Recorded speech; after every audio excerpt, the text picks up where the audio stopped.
Friends, welcome back to the new video. Friends, today guys we are going to talk about guys how to off aeroplane mode in our realme phone. Friends, you want to off guys your aeroplane mode, so guys how to turn off aeroplane mode in our realme phone. In this video guys I am going to show you friends. And guys, you can see guys on your screen guys you have this aeroplane mode icon, and guys you want to remove this icon, so how can you remove it? In this video I will also tell you friends.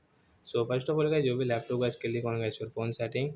So we will on guys our phone setting, and guys you can see this type of setting, then guys scroll it.